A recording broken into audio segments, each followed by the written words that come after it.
Special staff और थाना बाबा हरिदास नगर की टीम ने 24 घंटे के भीतर 2 अलग-अलग एनकाउंटर में 3 कुख्यात शार्प शूटरों को गिरफ्तार कर लिया है। ये तीनों आरोपी राजधानी में दहशत फैलाने की फितरत में थे। पुलिस ने इनके पास से 4 पिस्तौल और 4 जिंदा कारतूस बरामद किए हैं। पुलिस की मुस्तैदी से ये अपराधी सलाखों के पीछे पहुंच गए। आपको बता दें कि ये बदमाश जिन्होंने 16 मार्च को थाना बाबा हरिदास नगर इलाके में फायरिंग की थी। पुलिस ने इन अपराधियों को पकड़ने के लिए ऑपरेशन नो गन्स को अंजाम दिया। इस ऑपरेशन के तहत अब तक 50 से ज्यादा हथियार और 100 से करीब कारतूस जब्त किए जा चुके हैं।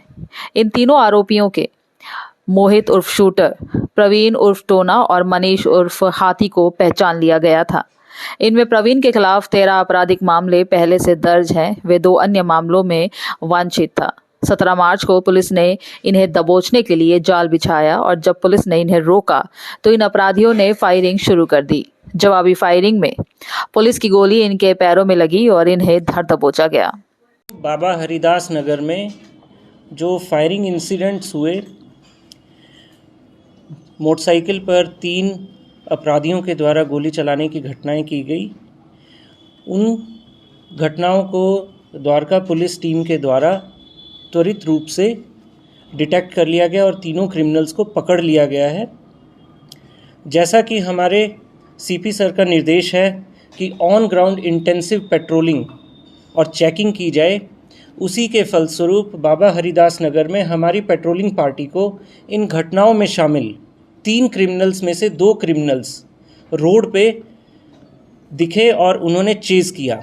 चेज़ करने के क्रम में इन्होंने भागने का प्रयास किया और पुलिस के द्वारा इनको पकड़ा गया। पकड़े जाने के बाद छुपाए गए हथियारों को तलाशने में जब पुलिस इनको लेकर गई तो इन्होंने उन्हीं हथियारों से पुलिस के ऊपर फायर किया। पुलिस के द्वारा सेल्फ डिफेंस में फायर करना पड़ा, जिसमें दोनों अपराधियों को पाँव में गोली लगी एवं दोनों अपराधी अभी वर्तमान में इलाजरत हैं।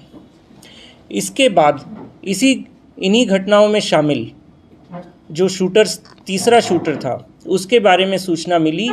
एक गुप्त सूचना के आधार पर रात में छावला थाना अंतर्गत झटीगड़ा मोड़ के पास में उस क्रिमिनल को पकड़ा गया। पकड़ने के प्रयास के दौरान उसने पुलिस पर फायर किया।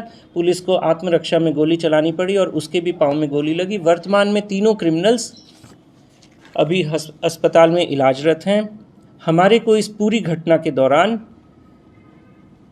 4 हथियार बरामद हुए हैं और ये भी मैं बता देना चाहता हूँ कि इस पूरी आपराधिक घटना, इस योजना में शामिल सभी तत्वों को, चाहे उन्होंने हथियार दिया हो, चाहे मोटरसाइकिल दिया हो, इनको छुपने में मदद की हो, उन सभी के विरुद्ध हमारी तरफ से सख्त कार्रवाई की जाएगी।